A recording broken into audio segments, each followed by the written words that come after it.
Сонсогч та бүхэндээ 2025 оныхаа хамгийн анхны сонсдог нийтлэлийг хүрэхэд бэлэн болоод байна. Тэгэхээр энэ нийтлэл маань 2024 оны 12 сарын 25-ны өдрөлөө 4 өдрийн өмнө Игүүр цэгийн маань сайт дээр маань нийтлэгдсэн шинэхэн нийтлэл байгаа. Тэгэхээр өмнө нь бол та хэдтэй Японд дох монголчууд гэж цуврал нийтлэлүүдэд хүргэжсэн бол энэ удаагийн маань дугаар замун Японд дох монголчууд цувралын маань нэг дугаар гэж хэлж болохоор Японд амьдардаг сумочийн эхнэр бүсгийн талаар түүний амьдралын талаар хүрэнсэн ийм нийтлэл байгаа. Ингээд хамтдаа нийтлэлээ эхлүүлцгээе.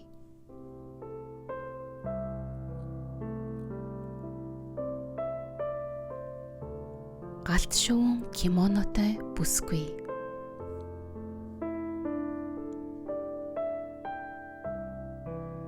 Сакура гүйлс моддын боловсрч гүйцсэн цэцгэн төгөлд шидэд түлэгрийн галт шувуу нисэлдэх аж.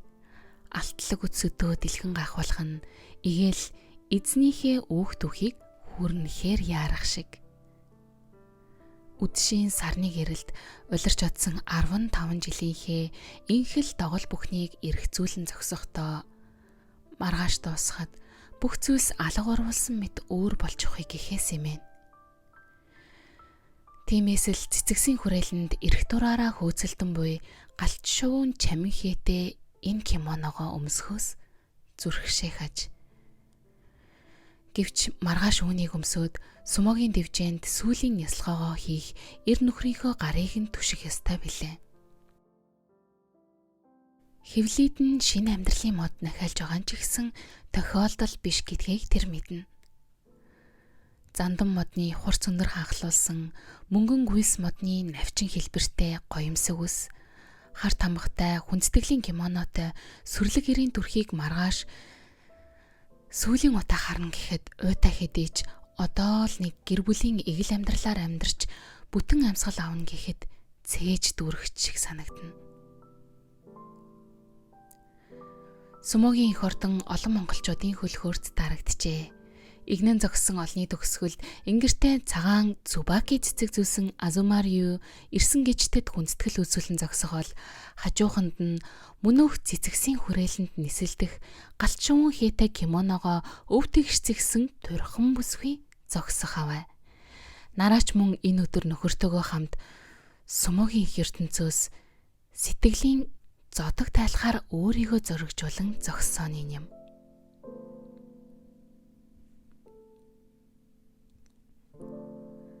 Дохио дээр бөмбөрч гарч ирж суулаа. Өчүүхэн модон саваа арьсан бөмбөрийг хөнгөхөөн цоглох төдийдл тийм гэхийн аргагүй долгион ордныг эзэрхийлэн авлаа.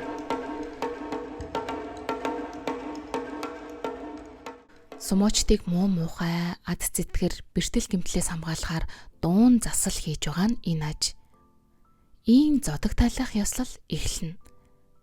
Удалгүй зүүнний хүчит лүү Азумариу тод бэлэг сүүлийн барилдаандаа дэвжээний зүүн талаас нөгөө талаас хүү 12 настай ориглуун нь анхны барилдаандаа гарч ирлээ.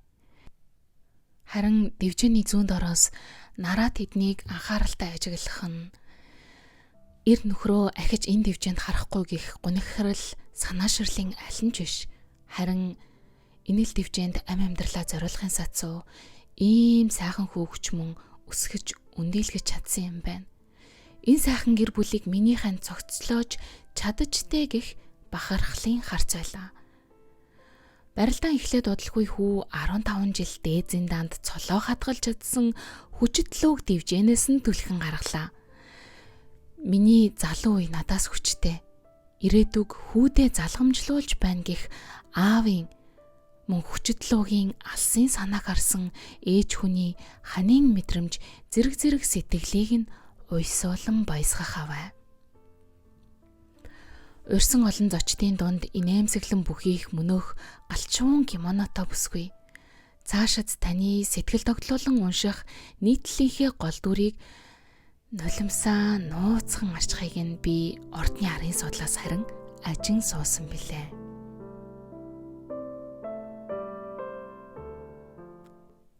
Их шигт модыг чаг хийлгэн цохих үед Азумариу сүүлийн ясалгаагаа хийхээр дэвжээнэ гарч ирлээ. Сумогийн ордонд ёслолоо хийн гэдэг сумооч болгонд олдох эрх бишээ. Энд зодог тайлах ёслоо хийж байна гэдэг нь гаргасан амжилтын талаар баггүйг хилээд өгчих юм. Азумариу дохёорыг хийхээр олон жилийн явцад өвдөлт шарахыг тоохоо болсон хүчит хөлөө дээшүрхэн дараа нь дивжээгээ доргион болгов. Дараа нь нөгөө хөлөө дээшээ өргөнө.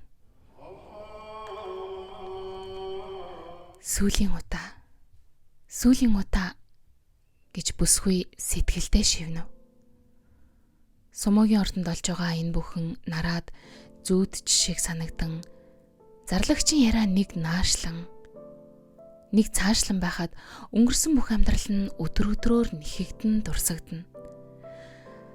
Цолонд хурч дээд зиндаанд дэвших хийгээд үсээ анхудаа чуммагийн болгох тэр чухал яслалтанд ч очих ирэхгүй гэртээ хүлээн суусан тэр бүгээн өдрүүд. Би биедээ үнэн сэтгэлээр хайрланд орлож хүлээн зөвшөөрөх хүртэл хичээсэн тэдгээр цаг хугацаа алган дээр тавьсан шиг нүднээ үзэгдэнэ.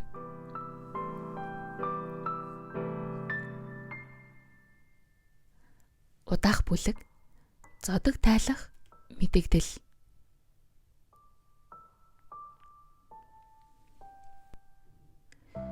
9-р сарын башиод Азумариу эрүүл хөлөө гэмтээчгээд гэртээ иржээ.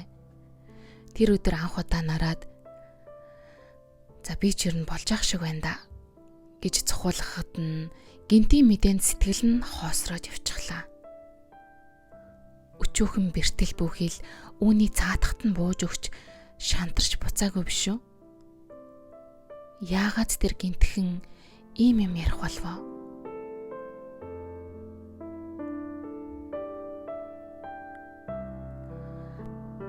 10 гаруй жилийн өмнө Азумариу хүнд бэртэл авч сумогийн ертөнц тэр аяараа ирээдүйтэй залуу бүхийн карьер энд хүрээд дууслаа хэмээн шуугаж байсан цаг. Өвдгөн нь арагшаага нугарсан нүд хальтрам зураг спортын сонинуудын нүүр дүрэн нийтлэгдэж байлаа. Яг энэ л үед Азумариу нараа хоёр харин эмлэгт цаашид алхаж чадах уу эсвэл үгүй юу гэх хүнд асуудалтай нүүр тулж байсан үе.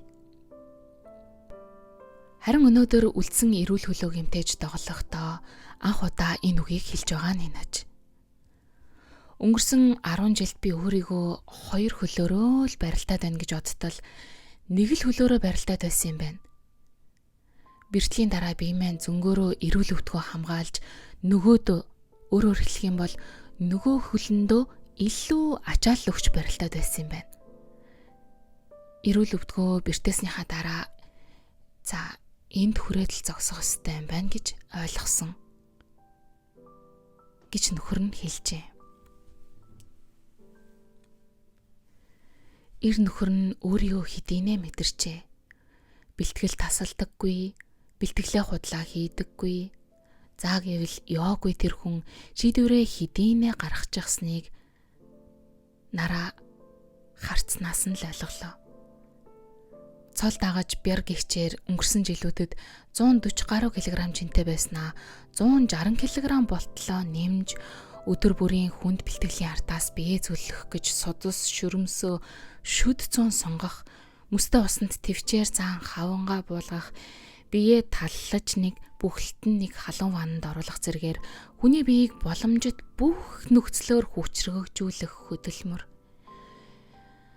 Гэхдээ нөхөр өөрөө өөртөө сумогийн ертөнцийг орхихоо хүлээн зөвшөөрчихсөн ч гэсэн гэр бүлэн ч гэсэн бас тэр ертөнцийг тавьж явуулахад бэлэн гэдгээ хүлээн зөвшөөрөх нь бас нэг хэрэг. Нараа тэр шүнжэнгөө уйлж ханлаа.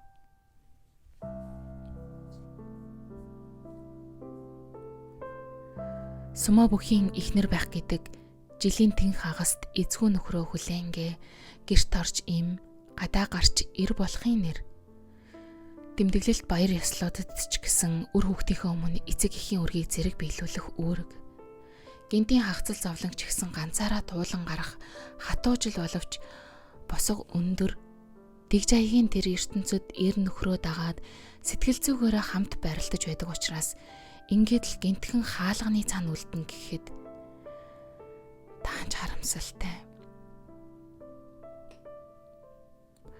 Дараа нэг өдөр нөхөр нь ахиад л ам нийлээ. Би сүүлийн барилдаанаа Кюшүүд хийж тэндээ яг дуусгана гэж зарим хэлснийг нь хажуул эргэлт буцалтгүй аж.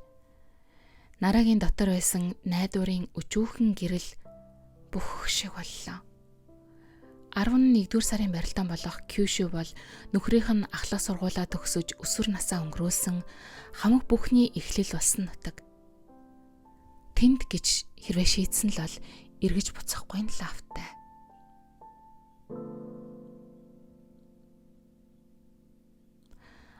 Нэгдүгээр сар болж Кюшүгийн эхний өдрүүдийн барилдаан эд үргэлжилж явах үед гинтгэл гэрийн хонх дугарч Азумарио ороод ирхэн тэр. Жирийн үед өөр хотод болж байгаа барилдааны үеэр гэртээ ирэх нь байж боломгүй зүйл. Гэтэл за ингээд л боллоо. Одоо хэвлийн хурлаа зарлана гэж хэлээд үүдэн зогсох нараатай зөргөн ороход хөлөө ахиад гимтээчгээд ирснийг нь мэдсэн билээ. Ойлголоо гэж нараач мөн шийдмэг хариуллаа.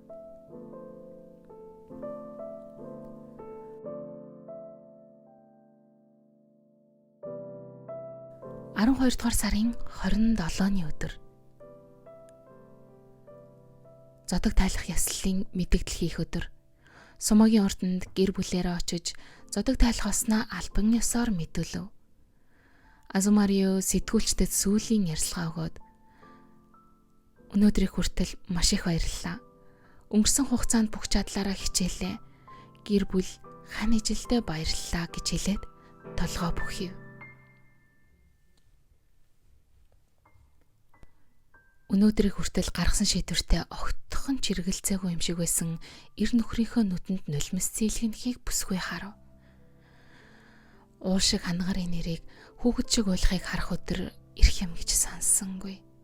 Гэвч зөв цагтаа зөв газараа зогсож элэг бүтэн байхын төлөө энэ алхмыг хийж байгааг нь ойлгож байна. Өнгөрсөнд ч гэсэн тэр гэр бүлийнхээ төлөө бүх шийдвэрүүдийг гаргаж ирсэн биш гэж юу? 10 жилийн өмнөх хүнд бэртлийн дараа ч гэсэндээ дээд зиндаандаа ирж ахин хөлд орж ахин өөрийгөө бүтээсэн ч гэсэн бидний төлөө биш юм гэж юу?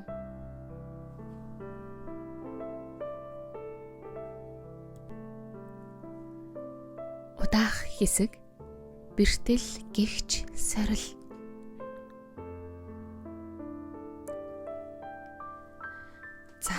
Би чин Макучигийн тэрэд ирэмлэгдэж байгаа. Хэрвээ 9 сард ганцхан удаа амарчих юм бол Жюрио буюу 2 дугаарт орох зэн дараа унчихна. Тэгвэл цалин төдөн хувиар буурах ч гэсэн 11-р сард иргэн ирж чадах юм бол цалинтайгаа үлдэж амьдрал хэвийнээрээ үргэлжилнэ.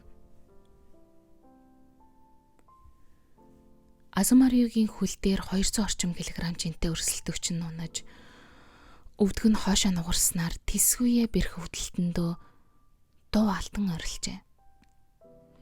Тэгсэн ч төрдөг тэргэн дээр төрүүлээд сумогийн ордноос гарч явхдаа тэр ингэж бодсон аж.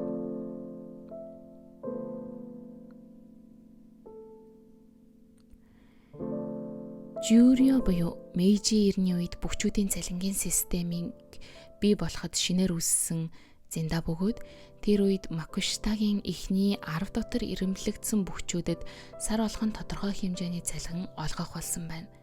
Тэр нь Жумайме буюу эхний 10 гэсэн нэртэй болжээ. Гэхдээ Жумаймегийн 2 дугаар бүх гэвэл Жумайме Нимайме гэж хэлэхэд нэлээд төвөгтэй байсан учраас тэр үеийн цалин болох 10 рё Жюрио хэмээн нэрлэх болжээ.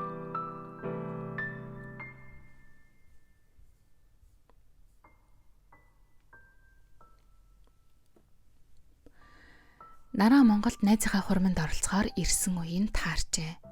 Яслал дуусаж хүлээн авалт руу явхаар зэхэж байхад нь Азумарио Нагоёд зодоглож байлаа. Удалгүй утасны дуудлага тасралтгүй араасаа ир бусаар цовж "Тодоо яачих вэ? Ёстой эвгүй унчглаа. Тодоо яачих вэ? Тодоо яасан бэ?" гэж зовлонсон хүмүүсийн дуудлага захианаас юу болж өнгөрснийг ойлгов.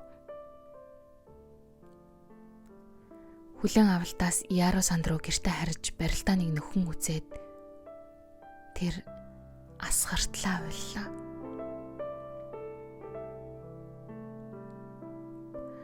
Япон руу уц зогсон ч гэсэндээ хариу өгсөнгүй.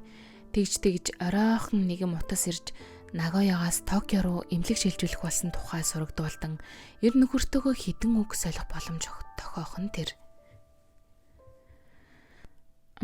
Ямар хөө байна? Хэцүү хөнөөлөн болчихлоо. Одоо яа ихвтэй гэж эр нөхөр нь дуу мутаахан хариулав. Маргааш нь 2 хүүхдээ эмээгийн дэвлтэйгээд Япон руу ганцаараа онгоцонд суун түүнийхээ зүг хөөрлөө. Одоо яахсан бэлээ? Яахсан бэлээ гэд уйлаад очих ижи аавын ертөнцид байхгүйгээс хойш өөрсдөө л үүнийг даваа туулна. Бид хоёулаа л айлын том эргэлж тунах нь бүхэл зөвлөж аргадах хүн даанч үгүй. Энэ ертөнцид бие биедээ л найдаж түшхээс өөр хинэгэн үгүй. Ганцаардлын үүлэн донд хөвөлцөх шиг л боллоо. Нэг сэхэн аваад эргэн тойрноо ажвал харин Японы хурдан галт тэрэгний шугам түчигнэж зорчигчд анир чимээгүйгээр өөрсдийн ертөнц рүү шургам орсон байгааваа. Эцэст өсгөлгүй бодол дарагдан явсаар тэр хэдийнэ иржээ. Хэдхэн минутын дараа эр нөхөр дээрээ явж орно. За, нэгэнтэй л гэмтчихсэн. Буцааж болохгүй. Хэрвээ би очиод уйлаад, гундаад, унаад өгөх юм бол тэр хүн яах вүлээ? Тэр намайг нүдээр минь л мэдэрчихдэг. Тийм учраас уйлж бол яавч болохгүй. Эмнэлгийн хаалгыг зөөлн нэвэл гал цог нь шаналл дүүрэн нүдтэй. Цонхгөр том хүн уртаас штэ. Энгийн хүний орон дээр хөвтөж багтахгүй учраас урд өмнө харж байгаагүй тийм өрхөн орон дээр түүнийг хөвтүүлчихэж. Гэмтэлтэй талынх нь хүлэн тэрчигтэй улаан хилэн болсныг харахад яавч хөнгөн бэртэл биш. 14 хоног өнгийг нь бууруулж байгаад хагалгаа хийн гэсэн болохоор шархыг нь боогоод тэрчигт нь байлгаж байлаа. 3 шүрмсэнд тасарсан учраас хүндхэн мэс засал болох нь бол тодорхой. Хаалгаар орсон цагаас хойш харин нараа нэгж уйлан дугарсангүй. Заахөө, хоёулаа ямар ч байсан ард нь гарнаа. Хамтдаа хичээх л болно.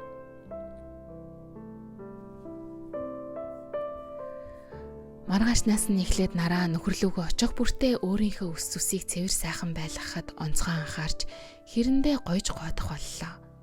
Нөхрийгөө ч гэсэн сайхан байлгахын зэрэгцээ орж гарсан эмцэвлэгч эргэж ирсэн багш дивжээнийхэнгээд бүгдийг нь инээж өгтөн инээмсэглэн үдэх бүлгөө.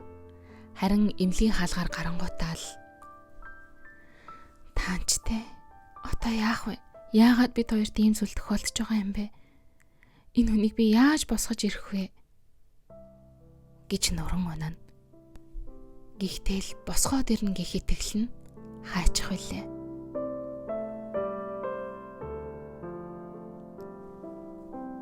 Тэр өдөр хагалгаа эхэллээ.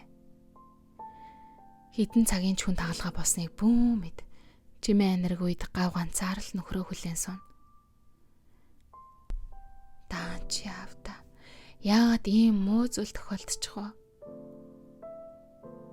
Энэ хүртэл сумогийн ёс жаягийг нэгийг нь ч зөрчилгүй эмзэг ариун байдлыг нь сэвтээхгүй гэж даруй төлөв. Аль л юмныхоо нуугдаж хойшныг алхаж амьдарч ирсэн. Эхнэр хүний хувьд чимээгүйхэн түшээдэл чимэг нь олж олны нүд хил амаар сэвтчихвээ гэж хааж нуусаар өнөөдрийг хүрсэн. Гэхдээ гисэн чиг л гимтчихдэг юм байна штэ.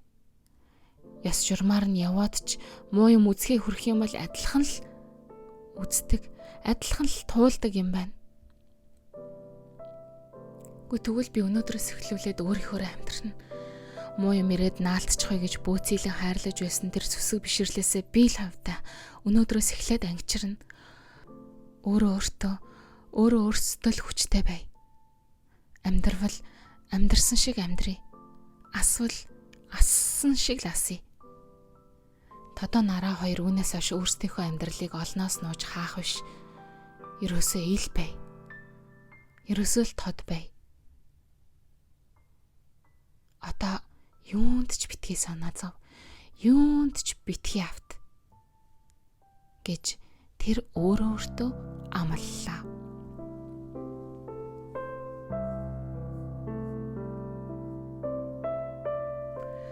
Хагалгаа амжилттай болж удалгүй Асумарио байнгын хэвтэй байснаа бусад суухтайгаа боллоо. Суусан хүн чинь тэрэгэнцэртэй болж тэрэгэнцэр дээрээсээ бослоо. Босохдоо сууг таягтай алхдаг боллоо. Сууг таягныхаа нэгийг нь удалгүй хэрэглэнээс гаргаж нөгөө талдаа инхри төрхөн биетэй жаахан ихнэрээ түшиг болгон алхана. Ингийн үед энэ бүсгүйг нэг гар дээрээ ч гисэндээ өлхөн өргөчгдөг хүчтэн атал өнөөдөр тэр түүнгүүгээр алхаж чадахгүй байх нь хоржоонтой. Өвдөлт шаналл дуусахгүй ч гэсэн хүүх миний хайр ямар мундаг юм бэ? Одоо эндээс тэр хүртэл алхаад үзье гэж амралт өгөх янзгүй хөөрөн баясах ихнэрээ хараад эндээс тэр хүртэл тэндээс энэ хүртэл эндээс тэр хүртэл хідэн ч удаа алхсан юм бүү мэд.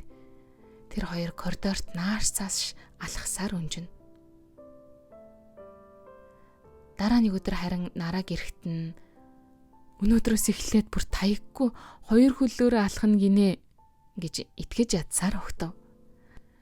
Анх танилцсан өдөр санамсаргүй хойноос нь мөрөгчөөд уучлалт гуйхаар дэше харах юм бол игээл хан хэрэмшиг ханхааж байсан тэр залуугийнхаа хоёр гарыг нь чангатхан зогсох нараа. Хүү охин хоёроо хөлд оруулж байсан шиг гараас нь натгаад зөөлнөр өөрлөгөө алхуулна. 1 2 1 2 1 2 болж байна. Хөөх би чамайг хөлд оруулчихлаа.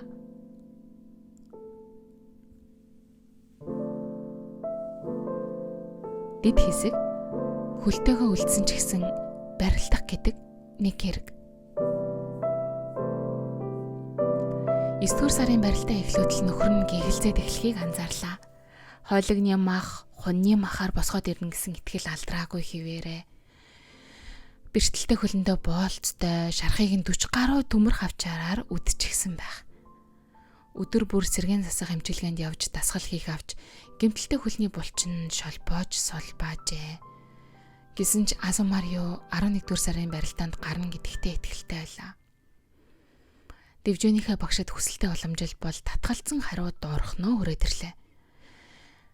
Хэрвээ одоо л буцаж орохгүй бол барилдааны сэтгэл зүй улам муудна. Сайхан уралсан биеэс гадна сайн бэлтгэгдсэн сэтгэл зүй хамт барилдах хөшөө.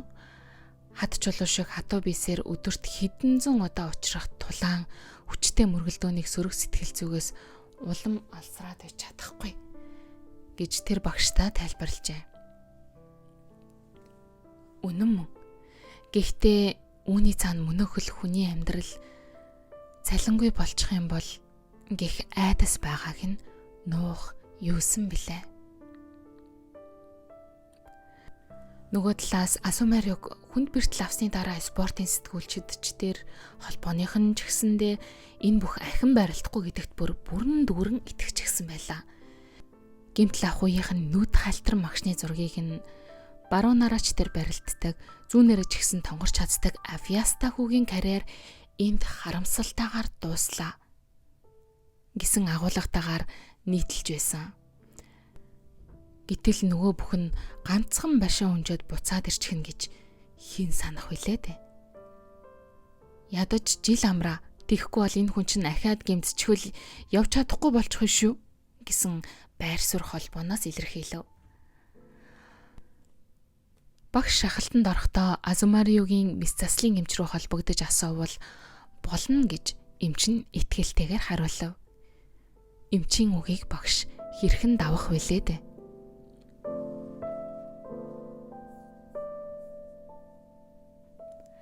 Намар сэрүү орж 11-р сарын башаач мөн эд үргэлжлэх аваа. Дохио дээр гарч ахин барилдах нь зүүд шахуу болсон байсан ч гэсэн Азумарио 3 даваа 3 унаатай барилдааныг хөтлөнө. Нараа гэртээ сүүгээр өргөл өргөж арцаа өгүүлэн залбирна.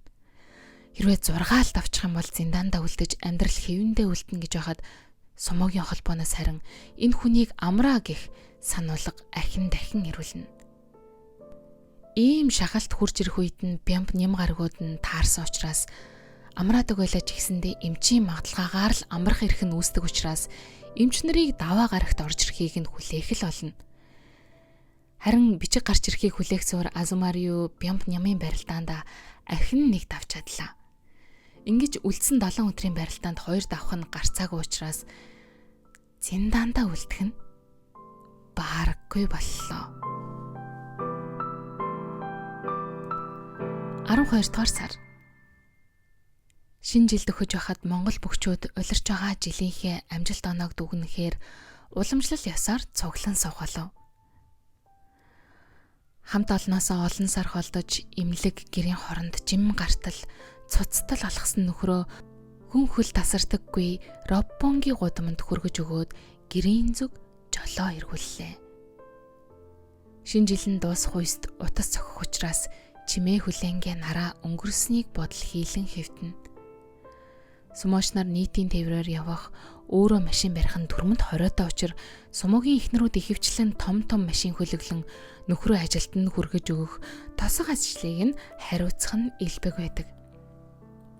Японд таксинууд өртөг өндөртэйгөөр алдартай учраас мөнгө хэмнэх гэж ийн утас чагнан байхажээ. Шөнийн 1 цагийн үед ресторанынхан гадаа дуудлагын дагуу ирлээ. Утас нь хангинав. Хараа чамаг ороод ир гэж байна.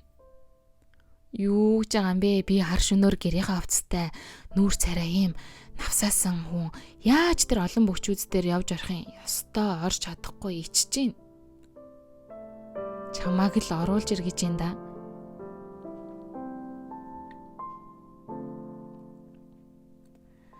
Нүүр царайгаа нууж хаах нь холгүй ичж улаасан хүн үүдээр шагаавал "Оо, манай бэр ороод ирлээ" гэж авраг арслангууд хоймроос шуугилдав.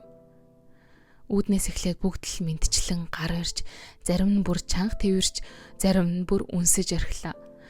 Юу болоод байгааг нь ойлгосонгүй толгой эргэж орхив. "За, дээшээгээ" гэсээр нэг мэдхнээ авраг арслангуудын дэргэд ирчихв. "За хөө, бэрдээ шинэ арвилуун дарс задлан баринаа." "За, бэрдээ маш их баярлалаа. Энэ ертөнцийн зовлон жаргалыг бүгдийг нь мэдэж ойлгож байгаа. Өнгөрсөнд болсон энэ хэцүү зүйлийг тодоо ганцаараа давж гарах хэцүү. Ард нь чамааг байсныг бид мэднэ. Тодоогоороо бахархаж байна. Хамгийн гол нь түүнийг буцааж авчирсан бэрдээ бас талархаж байна."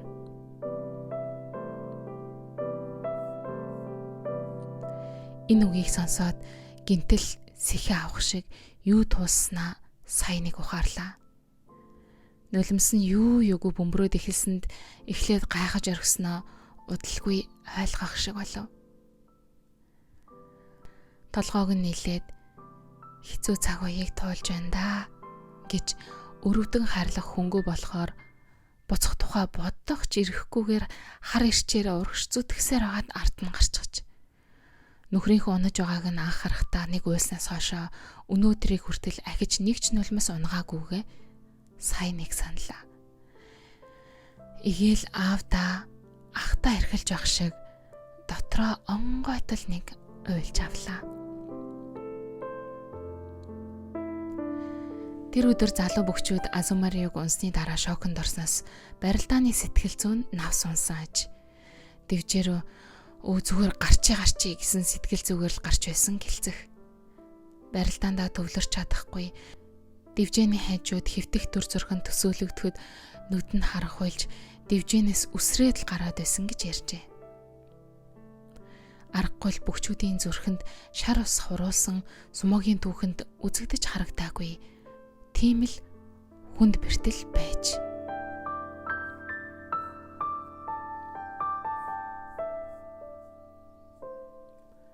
Удаах бүлэг хурим.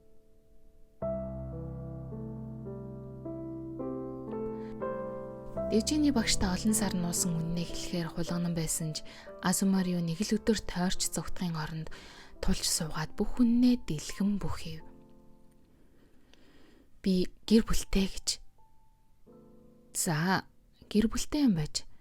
Одоо дээд зиндааны бүх болчихсон юм чин хормыг чинь хийх үү гэж багш нь ам нийснээс хойшоогоо уталгүй тэр хүнд бэртэл авсан билээ. Гэхдээ дэвжээнд эргэн ирснээс хойш энэ яриа ахин сөхөгдсөнгүй 10 жил өнгөрчээ. Нэрнч одоо 20 хийгээд явах вүлээ те. 35 нас хүрчихлээ. Үгүй тэгээд 20 хий гэсэн ч гэсэндээ хин хинт нь хажуудаа суулгах ижи аав байхгүй. Харуулах хүн ч гэсэн байхгүй. Орчлонд хоёр биенээ л түшиж явах учиртайсан ч. Үнэндээ хурим гэдэг үгийг сэтгэлдээ цээрлж гисэн ч юм шиг хин хиндээ ам нээж чадахгүй тийм нэг хүндүр мэдрэмж ч гисэн тэдний зүрх сэтгэлийн мухарт нь бий. Хурим хийн гэж дэгж дэрвж явсан өдрүүд ч гисэн тэдэнд байгаа. Гэхдээ хуримын өдөр нь хагцлын өдрөөр солигдсон болохоор энэ үг тэдэнд уйтай. Нараа 3 дахь хүүхдээ тээж явахт нь хадам аав нь Монголд элэгний хорт авдрын унш сонсжээ. Тэдэнд үлдсэн ганцхан аавыгаа Японд аваад ирчих юм бол эмчилчих юм шиг найдвар нь хаахулдах үлээ. Азумарио аавыгаа Монголоос авч ирэхээр дэвжээний багшаасаа чөлөө хүссэн боловч 3 хоногоос хэтрүүлэхгүй байх хатуухан сануулгатай богино чөлөө өглөө. Аав ирлээ гэхэд буцаад л бэлтгэл барилдаанд орохоор өөр хотыг зорино. Эцэг их нь үхэл амьдралын заг дээр байхад ч гэсэн эмнэлэг домлогоос гараас нөхдлөөд явах тийм эрх хүртэл байхгүй хатуу ертөнц бол сүмөөгийн. Дүрм бол дүрм. Тойргийн барилдаандаа гарах л ёстой. Тиймээс аавыгаа Токиод үлдээгээд өөр хот руу ч гэсэн явах л болно. Тулгаар бигтэй нараа аавыгаа хөтлөн эмнэлгээр явсаар элэгний хорт авдар 12 см сүүлийн шатанда орсон гих оншд уулзгаалаа. Эмчнэр бүгдэл энэ хүнийг бушуухан эх орнолоо л буцаах хэрэгтэй байна да гэхээс өөрийг хэлсэнгүй.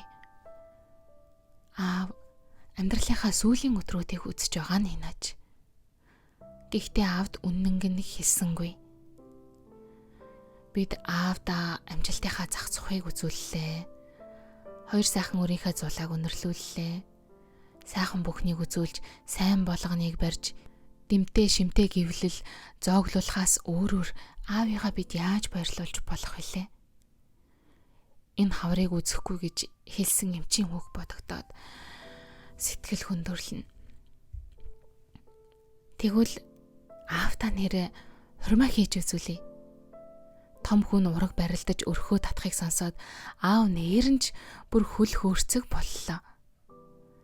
Нараач гэсэндээ аав ээжтэй үзүүлж чадаагүй хурмаа аавтаа үзүүлнэ гэж бушуухан бэлтгэл ажилдаа ирж Японоос Монгол руу, Монголоос Япон руу хурмын бэлтгэл хийхээр өдөржин утас цохих боллоо. 11-р сарын башаа дуусан гот Монголд хурим болохоор тохируулан бэлтчихэд нараа аавыгаа хүүхдүүдэд дагуулад Монгол руу төрүүлж ухсхийллээ шүү. Азумарио харин башаага дуусан гот нисэж ирээд хуримдаа ороход л болно. Бүх зүйл жинтан аавын бие ч гэсэн дорин хүүгийнхээ хурмыг үзэхээр дээл бүсээ бацаана.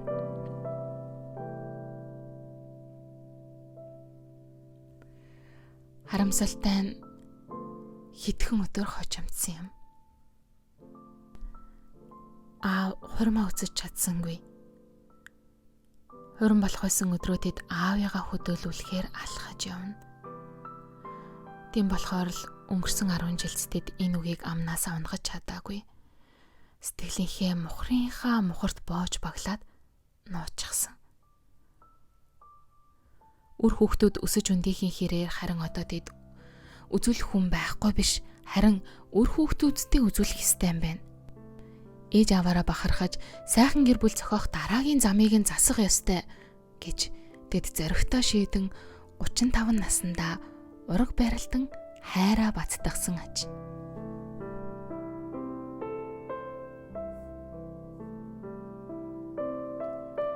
нэг ч хар толбгүй.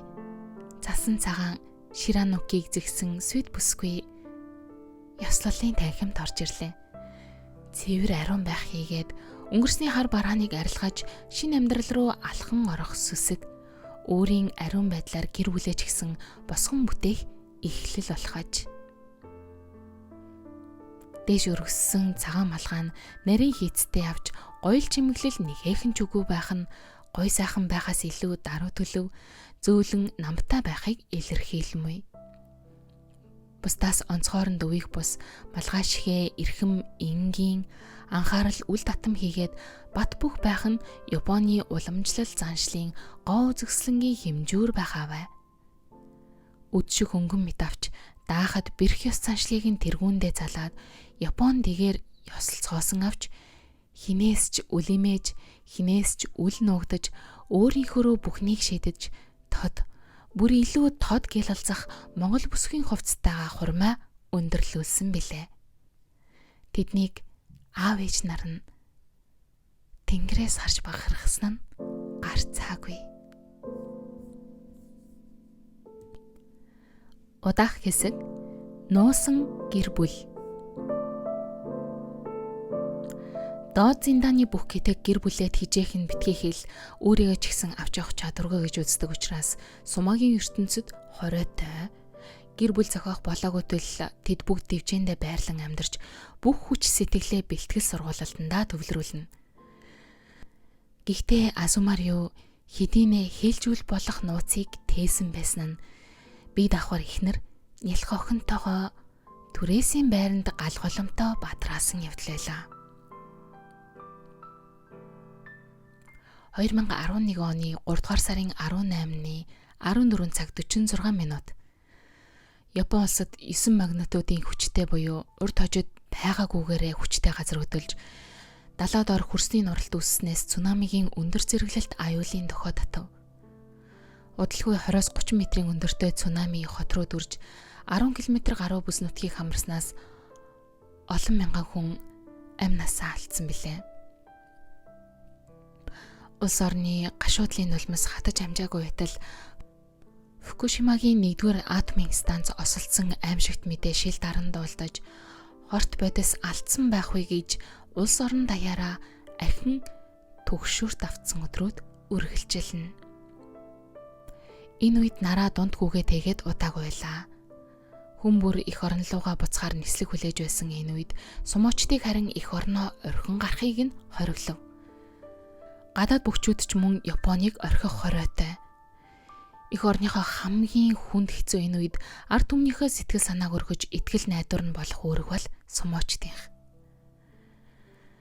Хевлэд божж байгаа хүүгээ бодож тэд төвхнөж эхэлж байсан түрээсийн байраа танилцж мэдлцэж эхэлж байсан сайн муу бүхний орхиод хоёр тийж салах боллоо.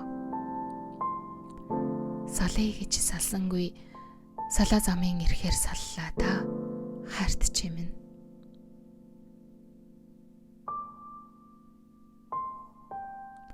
Газар хөдлөлтөөс сар гаруйн дараа 4-р сард нараа 90 нөхрөө Японд үлдээгээд нутаг үсэж байгаа нь энэ юм. Монголд очсноос хойшоо хоёр тал бие биенээ санагалзаж нараа ядчил өр хүүхдүүдтэйгээ байгаа учраас дөмгөхөн тавхнаад ав. Азумарио харин тэгж чадсангүй. Хэдхэн хоног жатуугаа их орон ихнэр хүүхдүүд дээр очиод буцахыг хүсэх авч холбооноос нь зөвшөөрөхгүй зовлон. Тэднийг явснаас хойш 3 сарын дараа битгэрч гүйцсэн нь нэлт. 7 дугаар сарын бошоо дуусгачаад та идгүүгээр ер нь амьдрч чадахгүй юм шиг байна. Нойрч хүрэхэ боллоо. Би ер нь сумаага болоод та эц дээр очиж сайхан амьдрцгаавал яат юм бэ? гэж. Ингийн үед ч гэсэн ядарч унмаар өдөр бүрийн хүнд бэлтгэлийг урд хожид байгаагүй хатуу дэг журамд ор хийх. Атомын станцаас үүдсэн хортхийн айдас төгшөөр, түүнийг дагсан хорой цэрүүд, холбооны шахалт дарамтууд, хамгийн гол нь хайртай хүмүүс нь хол. Азумарио бүх хүчээ шавхан хүнд бэлтгэлүүдийн ард гарах авч нойр огт авч чадхаа байжээ. Унтаж амрахгүй болохоор хүч гарахгүй хүн амжилт гаргахгүй. Амжилт гаргахгүй бол өөртөө итгэх итгэлээ гээх нь жам ёсных. Ингэж тэгэж арга цааж явсаар ашгүй 8 дугаар сард Монголд нэг хэдхэн хоног өдлөөд буцах боломж гарлаа.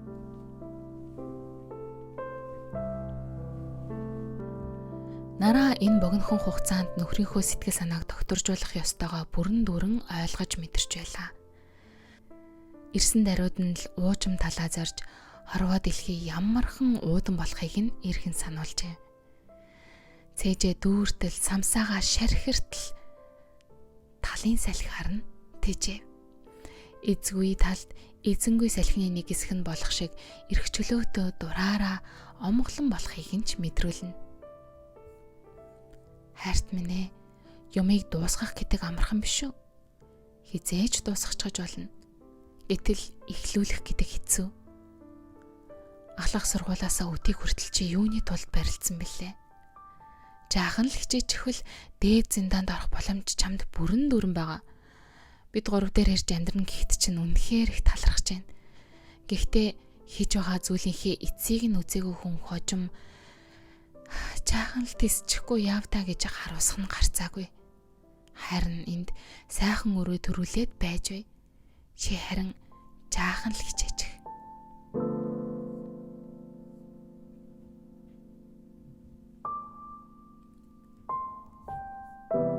Азумариугийн утас хангинаж аавынхаа залхамж халаа болсон нуган өрн мэндэлсэн баярт мэдээ ирлээ. Утасны цаанаас дөнгөж төрсөн ялхуурыг харчхаад хүүтэй боллоо гэж орчлонг цуурайцтал орилмоор авч хинт ч хэлж чадахгүй гачлан яах вүлээ. Нараа ихний ялхсан үндсний төвд инх мэд амарчжээ. Үүнээс хойш 7 сар өнгөрлөө. Японд ч байдал намжиж тогтворжих төлөвтэй. Гэвч Азумариу өдгөөч доод зиндаанд байх учраас гэр бүлийн виз гарахгүй. Эхнэр хүүхдүүдэд дэрэгдээ авч чадахгүй хിവэр л байлаа. Доод зиндааны бүх гэр бүлтэй байж болохгүй учраас гэр бүлийн виз ч мөн мэдүүлэх эрхүүгүй. Санаж битгэрсэн улс арга баргадахдаа аялын виз ч мэдүүлж үзлээ. Хамт амьдрна гэдэг ийм хэцүү юм гэж юу? Аав нь хүүхдүүдтэйгээ, хүүхдүүд нь аавтайгаа, эхнэр нь нөхөртэйгөө, нөхөр нь эхнэртэйгээ л хамт байхыг хүссэн. Атал болохгүй, бүтэхгүй, хориотой, цээртэн гачлан.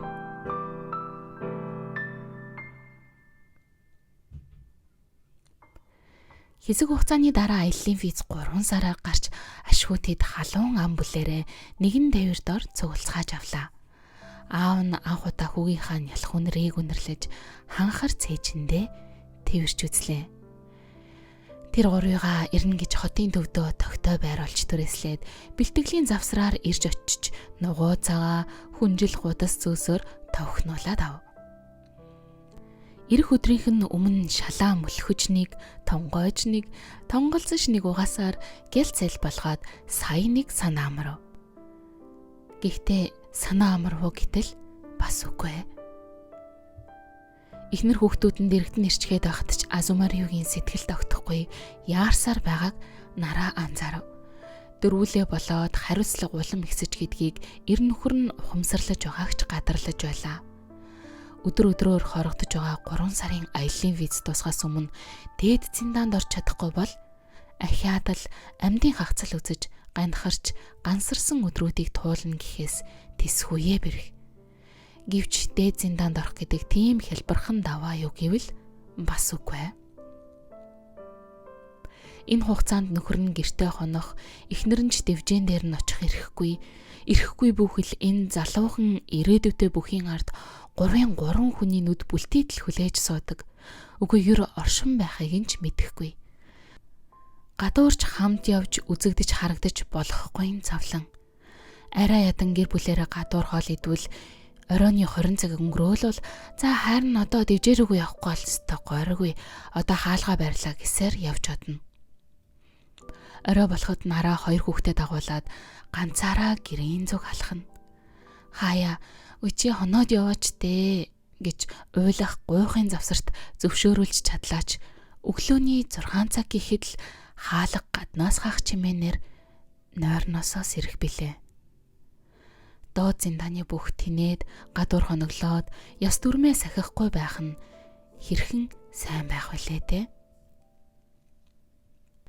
Ингэж явсаар 11-р сарын башио эхлэхээс хэдхэн хоногийн өмнө визний хугацаа дуусах боллоо. Азумарио кимоногоо зэхэж, нараа хүүгээ тэргэнд нь суулгаад гурвуулаа цагаачлалын товчоог зүгэлцгээв. Хаанаас нь ч харсан сумоо хүн эхнэр хүүхдээ дагуулад албан ажилтан дээр явж очлоо. Шууд л 3 сарын виз дуусах гээд байна. Би гэр бүлийнхэнтэй хамтдаа баймаар байна гэж шийтмэг дуурав. Цагаачлалын товчооны ажилтан нэг том харснаа. Яана тэгмээр л байна л да.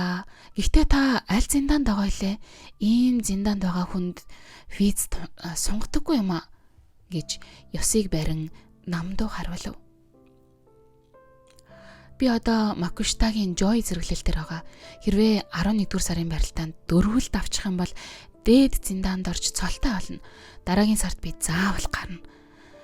Энэ удаа сунгаад өчөх гойж байна гэж ахин зоримгоор шамдууллаа.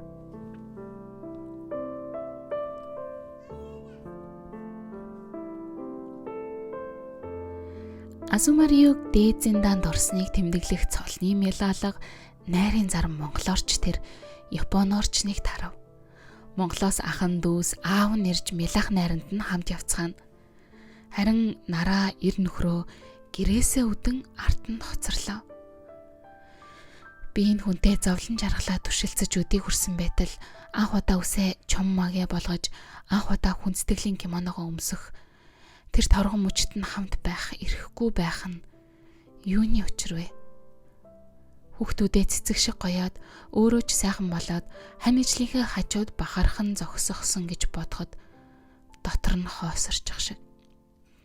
Гэвч сумогийн ертөнц хатуу усыг нь нуусан юм бол нэг ёсыг нь дангах л болно.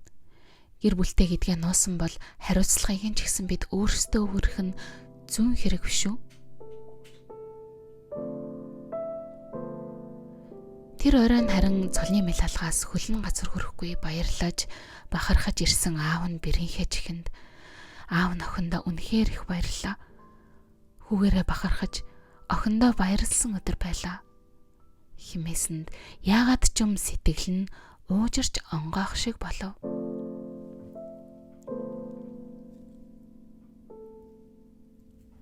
Өнгөрсөн 11-р сарын Кюшүгийн барилдаанд Азумарио үнэхээр л 6 даваа нэг унаатаагаар шууд дээд зиндаанд дэвшжээ.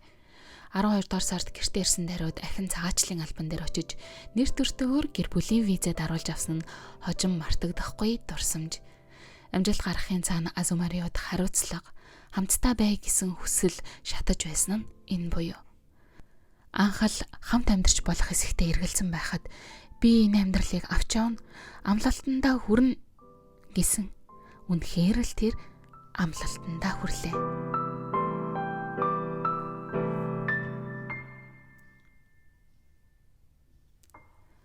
Удаах бүлэг чиний гэсэн бүхнийг хайрлана.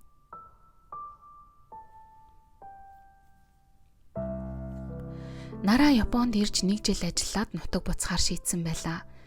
Гэхдээ тодоо сэтгэлтэй болсноо үе илчлэх болж найс нөхдийнх гэж бодож эхлүүлсэн харилцаа нь санаанаас нөөрөөр эргэсэнд зовнох болов. Энэ амьдралдаа эр хүн оруулах эрхгүй гэж өөртөө өндөр босго тавьсан болохоор сэтгэл төгжээтэй хിവэрэ. 6 сар гадуур 6 сар Токиод байдаг энэ ирээдүйтэй залуу бүхийн эд өсөх үед нь би ч бас юусэн бэлээ. Токиод ирэхэд нь үе уулзаж сумаа хүнтэй яг адилхан завилж суугаад яг адилхан идэгтэй нээлдэж хүний нутагт их орон ээж аваа сонсон сэтгэлээ дэвтээж жаргал зовлонгоо хуваалцдаг найз минь гэж бодож явсан. Ийдэг даруу эрхэмсэг инхрийн алтан байдал надад үгүй хатал би чамд сайн болчихлоо гэх нь юу? Хамт амьдардаг охид зарим нь чи хүний сайхан хүүд байгаа байдлаа өндөр нь хэлчихгүй хуураад байна. Чи хүнийг хуурч тоглоод хаях гэж байгаа хэрэггүй гэж хэлэхэд нь үнэндээ би амьдрал зохионо гэж бодоогүй хүндээ яагаад бүх амьдралаа тоочих ёстой юм бэ гэж шазуур зон. Гэхдээ өөр хүнээс сонсож байхаар надаас л сонсог.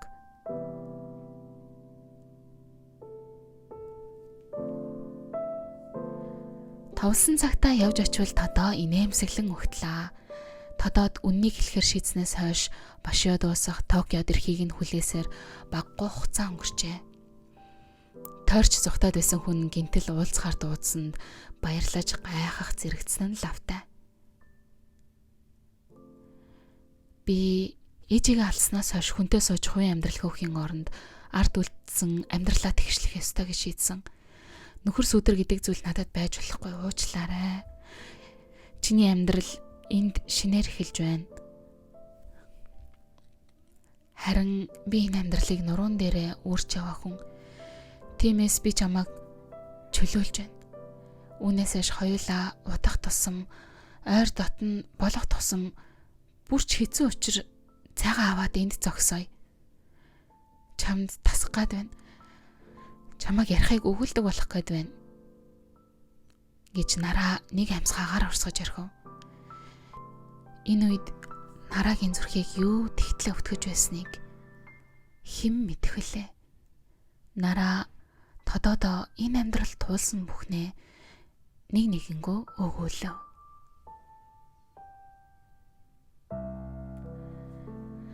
Түлхээд байхад наашлаад байгаа энэ хүнийг би яах вэ? Бодох тусам бодлынхаа гүн рүү улам оруудах шиг болно. Тэр өдөр галтрагны бодлоос салахад уруу царайлчихсан зогсож байсан тэр хүн ахиж залгах болов уу? Дуртай үедээ дохиод л 2-3 цагаар элдвийг ярилцдаг байсан түүний орон зай хоосорчгож хүн юм хойно тасчихсан байсан гэдгээ хүлээн зөвшөөрч болох болов? Анх караокед харж араас нь мөрөгчгөөд уучлалт гуйхаар үндийвэл хан хэрэмшиг ханхайсан залуу зогсож байсан тэр мөч. Хамтдан дуулуулах гэж үеийн нөхд нь шахахад сандарч твдэгтээ солгоорч буруу дуулсан тэр том залуу. Одоо дотн дулаан санагдана. Гэлээ гихтээ хэдхэн хоног тисчхэлэл болно. Энэ л зөв шийдвэр гэж өөртөө хэдэн зуун удаа давтсныг бүү мэд.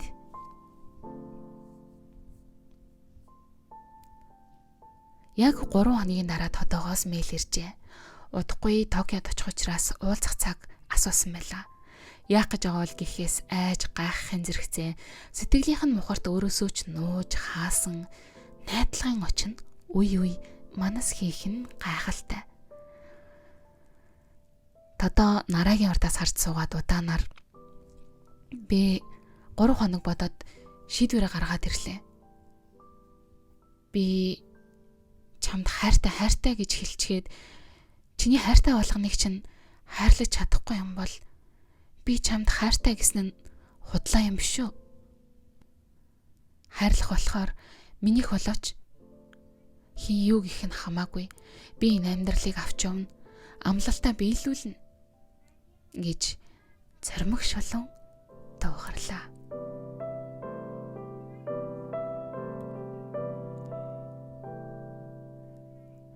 Удах хэсэг Японыг зорьсон нь.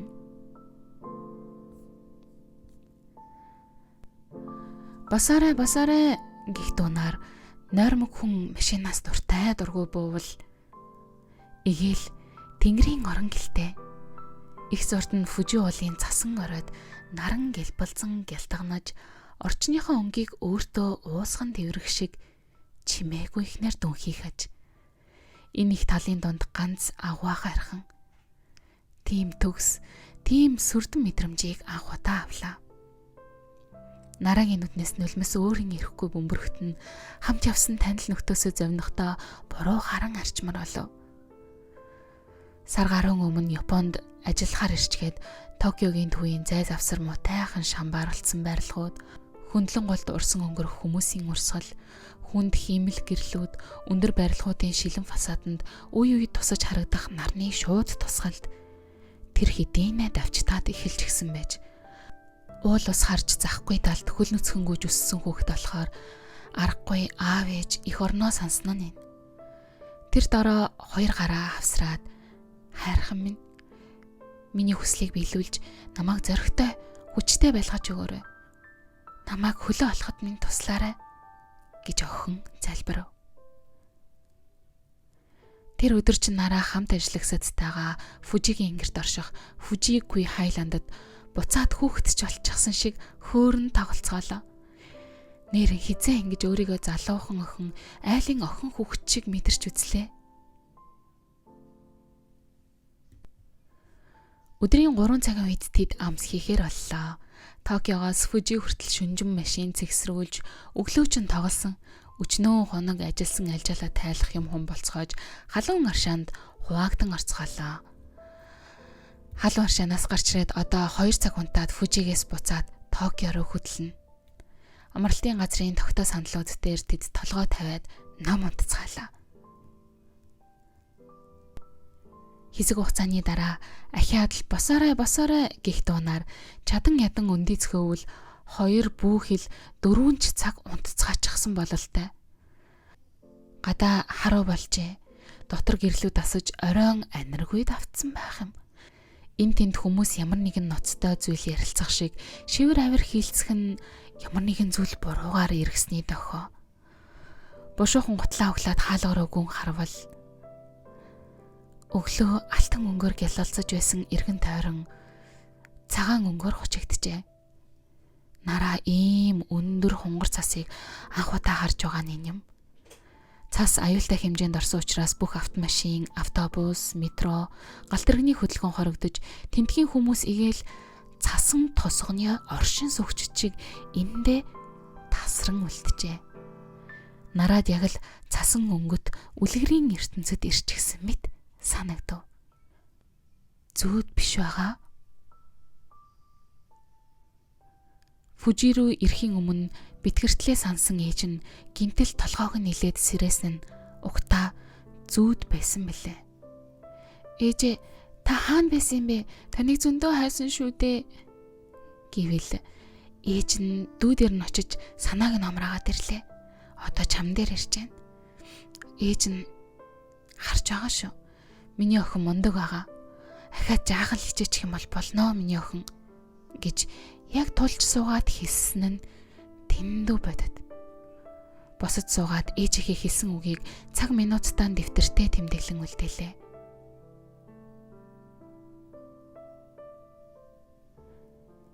Энэ удаа харин зүуд биш аж.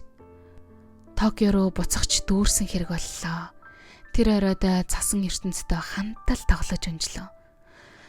Тогтохгүй байсан сэтгэл тэгэхэд тогтож, доктор нь багтаж хатан байсан хүнд дараатай мэдрэмжүүд нь сулран унах шиг тийм гэгээн мэдрэмжинд хөтлөлөв. Фужи хайрхан гуйлтыг нь тэр доор нь биелүүлчих шиг өнгөрсөн 5 жилд алга уруулах шиг өөрчлөгдсөн бүх зүйлс энд ахиад алгаа уруулах мэт өөрчлөгдөн гэж хэрхэн санах вүлээ.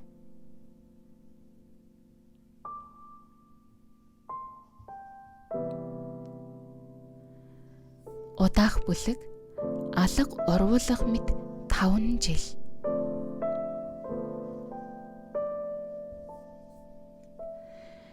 Тэр жилийн цагаан сар нараа 17 настай охин гинтэл дунд говь явж аавтайгаа сар шин гаргамаар байгаагаа ээжтэй хэлв. Аав ээж хоёр нь төр тустай амьдарч байсан үе болохоор охиныхоо шийдвэрт аав нь хүлэн газар өрөхгүй баярлах нь гарцаагүй. Битүүний орой аавынхаа гэрийг цэвэрлэж халуун хоол хийж хувцас хунарыг нь угаалцав. Шиний нэгэнд харин аавынхаа садан төрлүүдээр айлчилж золгосоор орой болжээ. Дунд говийнхоо нам гүмгуудманд нараа аавдаа хөтлүүлэн алхсан тэр төр зураг юутай байсан бэ? Хол зайтай, хүч муутай шар гэрлүүдийн тусгалд аав охин хоёр амьдралын элдв хачныг ам хуурайгүй хөөрөлтөн. Шөнийн гэрэлд сүүдэр нь нэг наашилж, нэг цаашлах нь санихан. Миний охин хоноод явахгүй юм уу?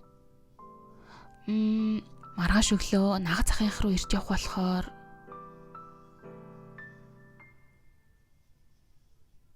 маргааш нь хажуугийн сум руу шинэлчгээд буцах уртын замд би аавдаа гой шиндээл авч өгнө.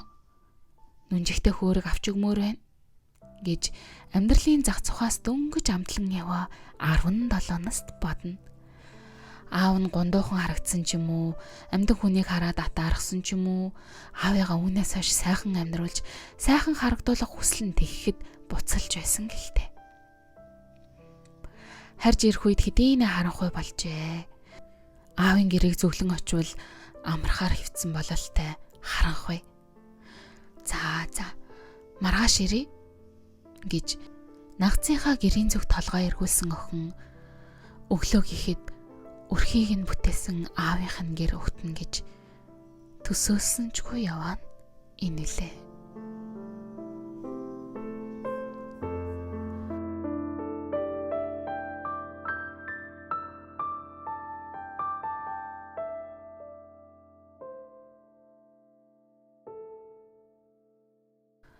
Өөрөө эмч мэрэгчлээ элдв хууч өвчнгүй би энэ өвддөггүй хүн байснаа гинтэл зөрх нь хаагдаж бурхан болчихсон. Тэр үедээ хүнд цохилтолж хідэн сараар эвлэрч чадахгүй уйлж унжиж байсан санагдана. Удалгүй амьдралын урсгалд орсноор дасаж дөжөрч бууж өглөө.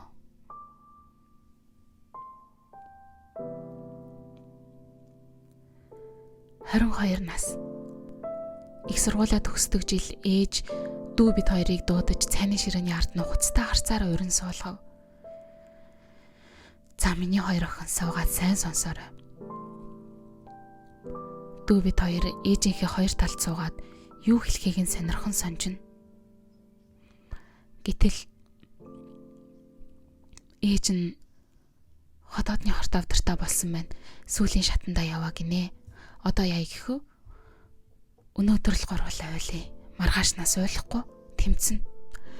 Ийм зүйлийг туулгаас өөр аргагүй болсон байна гэж пал хийдэл хэлээд тавьчихав. Хэдхэн секундын өмнө л нараа за амьдрал жигдэрч байна шүү гэж бодож байсан ч ахиад л амьдралын хөлгүй эрхүүлэгт ороод явчихсан тэрэ.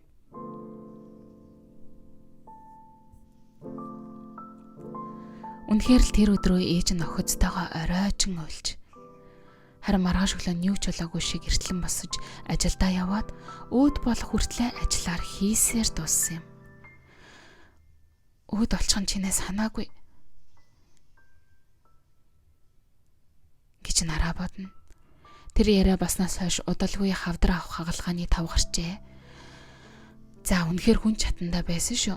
Гэхдээ ямар ч байсан хавдрыг нь авчихсан гэсэн мэц заслын эмчийн үгэнд хитрхи найдлага тавьсан байж. Босоод ирнэ гэж эцсийн амьсгалаа татах хүртэл найдсан. Одоо бодоход эмч бидний сэтгэлийг л бодж шүү дээ. Хагалгааны дараа 2 сар гаруй ээжигээ гэрээр асарч тоглож байсан ч улам тамиргуйтэж үе цус үзэгдэх болсонд завнаж эхэллээ. Ээж минь 45 настай шүү дээ гэж бодохч аав бас л 45 наснда охин дүү бид хоёрыг орхисон. Хамгийн сүүлийн өдөр ээжийг муудахт нь ам тараа гэдэг имийг хайж Улаанбаатарын хамаг л эмийн санг самнан машин барьж ухаан жалаагүй тавьж байснаа санана. Одоо наатаха хаяад зүгээр л хүрээ дээр та хаана яваад байгаа юм бэ гэсэн дүүгийн дуудлага ирэхэд л ээжигээ алдаж байна гэдгээ сэтгэлдээ анхудаа хүлээн зөвшөөрсөн. Хайгаад байгаа ам тараа гихчээ юу гэдгийг нь ч бүрэн ойлгож мэдэхгүй. Энийг л олчих юм бол ээж минь босоод ирнэ гэсэн итгэл тээцэн яваа тийм жаахан хүүхэд байж шүү дээ.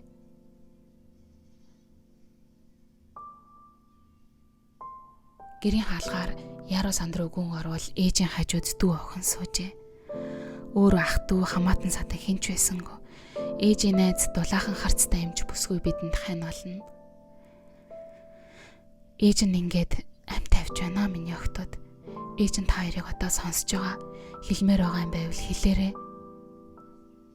гэж хэлснийг нь сонсоод л ээжээ гэд зөрхөртөл байсан.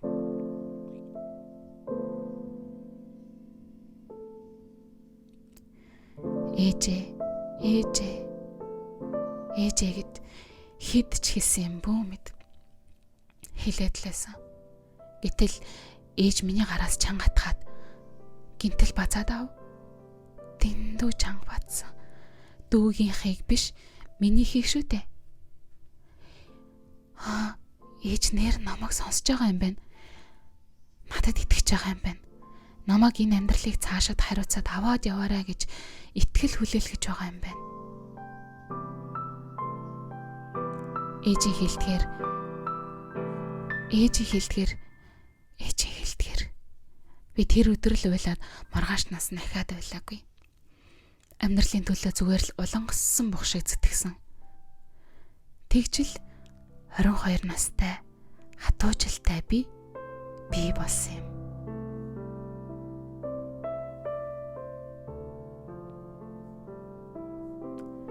Аав ээж хоёр хоёулаа надад итгэлээ үлдээжээ.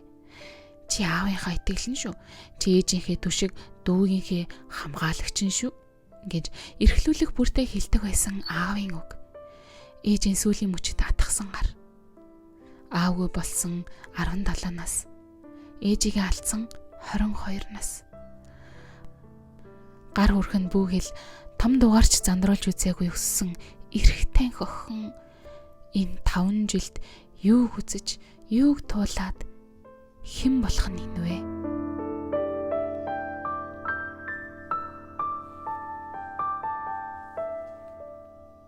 Төгсгөл хэсэг наран тал.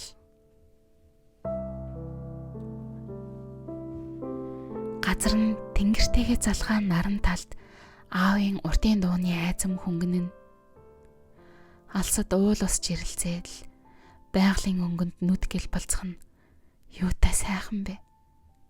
Нэг сумаас нөгөө сум руу давталгах шин загварын мотоциклийн банкн дээр нараа сууж хойноос аав нь нүмерлэн. Аавынх нь нуруунаас дүү охин тэрсэн байх бол дүү охиныг унгахгүй гэж ээж нь чанга гэж тэрчээ.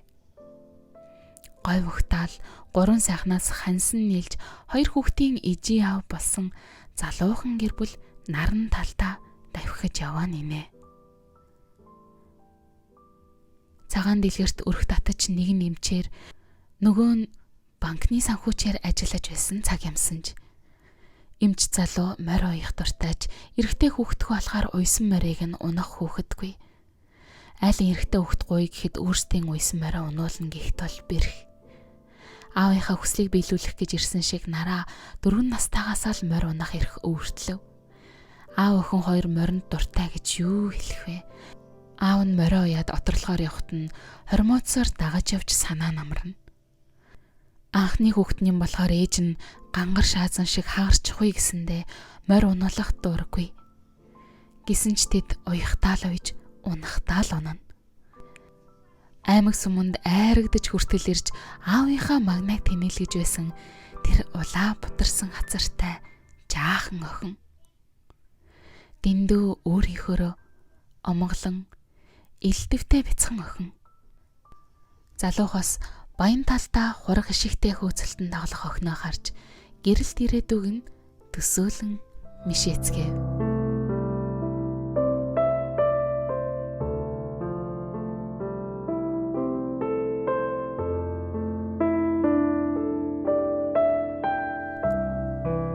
Төгсөв 2024 оны 12 дугаар сарын 25-ны өдөр Япон улс. Ингээ сонсдог нэтлийнхээ удаагийн дугаарыг сонссон сонсогч та бүхэндээ маш их баярлалаа. Тэгэхээр 2024 онд миний бичсэн ганцхан нийтлэл энэ байлаа. Тэгээд яагаад гэх юм бол та хэд маань мэдж байгаа ах би 2024 онд өөрийнхөө Монгол хүү Япон цэцэрлэгт суралцсан тэмдэглэл гээд Японы цэцэрлэгийн талаар сургуулийн өмнөх боловсролын талаар өөрсдөд тохиолдсон адал явдлууд дээрээ толгуурлаад Япон цэцэрлэгийн ноу хавыг ингээ шингээсэн номоо гаргасан. Тэгээ номон дээр илүү төвлөрсөн учраас энэ жил дандаа өнгөрсөнд биччихсэн нийтлэлүүдээ уншиж явсан. Тэгэхээр энэ жилийн анхны бөгөө сүүлийн нийтлэл маань энэ нийтлэл байлаа. Тэгээд нийтлэлээ маань гол дүрийн эмэгтэйг ер нь Японд амьдардаг хүмүүс маань мэдэх бах. Миний Монгол сургууль гээд Японд өсч хүмүүжж байгаа хүүхдүүдэд их хэлийг нь өвлүүлэн үлдээх, зааж сургах, чиглүүлэх тийм зорилготой том сургууль ажиллаулдаг. За мөн Японд амьдардаг монголчуудын донд янз янзын идэвхтэй ивентүүдийг зохион байгуулдаг гэдгээр нь мэдэх баха. Тэгээд саяхан мөн эзэгтэй туслах гэд нэвтрүүлгээр гарсан. Яг би одоо энэ хүнтэй ярилцаж энэ нийтлийг бичихийн сан гэсэн хүслэг өртлөөд зөвшөөрөл авсан байсан боловч яг тэрний дараахан эзэгтэй туслах маань одоо телевизээр дээр гараад эхэлсэн учраас жоохон айсан. Тэ одоо эзэгтэй туслахаас илүү гаргаж чадахгүй байх вэ гэд бодож исэн боловч эзэгтэй туслах тэр одоо миний бодож ирснээс арай өөр өнцгийг нь гаргаж ирсэн учраас энэ нийтлэлээ одоо үүсэн бичье гэж шийдэж ингээд та бүхний маань сонирт хүрч байгаа юм шүү. Ингээд энэ удаагийн маань дугаарыг хамтдаа сонссон та нартай бүгдээрэнд маш их баярлалаа. Эх хондоо эрүүл их байцгаагаарай. Дараагийн дугаараар иргэн уулзтлаа. Түр баяртай.